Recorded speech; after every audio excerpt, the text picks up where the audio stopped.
Now we are in Birmingham in Interplas. We have the great opportunity to talk with Duncan Wood, CEO of Rapid News Group, organizer of Interplas. Mr. Wood, the last time I was in Interplas in 2017. Please tell me what are the main difference between the last edition and this year's edition? Sure, thank you. I mean, I think probably the largest change is we went through a pandemic, which meant 2021 was a different event with a smaller floor plan. But between 17 and 21, we've continued our growth, and in 23, we've really cemented that. We have over 550 exhibitors this year, which is the largest number of exhibitors since 2002, so for 21 years. We've owned the show now for 5 editions, and we are now starting to see the results of looking after it, investing in it, and being able to really drive it forward for the UK plastics market. So not lots and lots of huge fundamental change, just steady progression and growth back to hopefully what Interplas was many, many moons ago when it was a really, really strong international show. And that'll be the next challenge for us, is to take it from being a really strong UK show to being an important show on the international market once again. My impression is the hosts are very kind for us. But I am interested about your impression as an organizer. What do you think about this year's edition of Interplas? Yeah, we're pleased. The visitor registration was good coming in.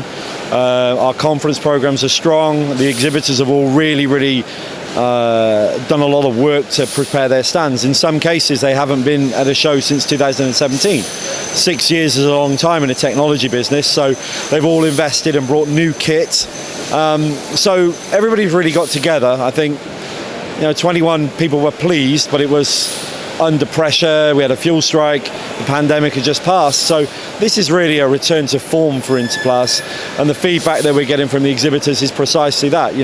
Some exhibitors have sold machines off the stand for the first time in a long time.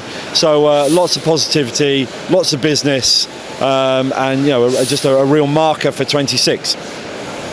Everybody is talking about nowadays about recycling. Can you tell this is the main topic of this fair trade? I wouldn't say it's the main topic, but of course it's incredibly important. Plastics has had a bad rep over the last few years, so plastic in the ocean, and when we know that that's not the biggest challenge. So there is plastic in the ocean in some countries, but there's not very much plastic in the ocean in Europe. So we do a good job of recycling. The sort of recycling technology in the West is really strong. We've got to encourage, with plastics technology, other countries to do the same. But it's not just about recycling. Sustainability is important.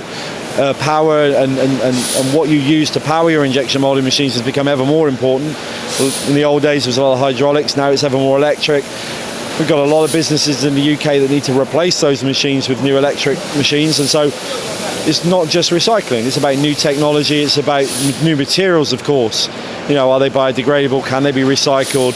Lots of medical grade polymers that are really, really important and being ever more adopted. So lots going on. We don't sort of set up with one theme. We try and encompass the whole plastics industry and all the themes that are important to it at any one time.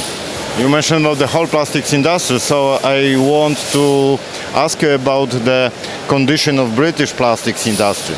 Look, I think it's in a pretty good position. It's worth £27 billion to us every year. So it's a significant part of British manufacturing. We've just gone to 8th in the world for manufacturing, moving up from 9th. So British manufacturing is in a strong place and looking to grow. Yeah, there are some pressures with interest rates and inflation, which happen on a cyclical basis, but the British plastics industry, and indeed Interplas, has gone through that over the years. Interplas is 75 years old, so it's gone through a lot of those cycles. So it's a robust show. The market is a robust market. There'll be ups and downs, and there'll be challenges economically, but on all occasions the British plastics industry comes through. It's still very robust. The trade associations that work in this space are absolutely strong, and so all of that brings us to a point where it may not be as easy as 4 or 5 years ago, but there's still lots of business being done, lots of machines being sold, and lots of manufacturing going on in the country. So a good picture. And the last question, I think, I hope it is quite nice one. What are the nearest plans? So we're back in 2026. We will not be in September, we will be in June. The reason for that is that we are moving Interplas to co-locate with another seven, I should say, engineering exhibitions. Our aim is to create a manufacturing week for the UK that you can be proud of, to support the UK manufacturing industry. And Interplas is a huge part of that, so that will exist alongside a medical show, the 3D printing show, and shows covering design, engineering, maintenance, drives and controls, smart factory.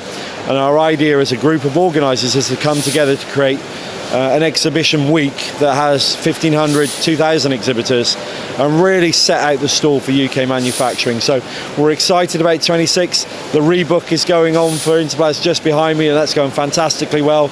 All of our exhibitors this year are getting involved again. So a good start, but we have a lot of work to do between now and 26.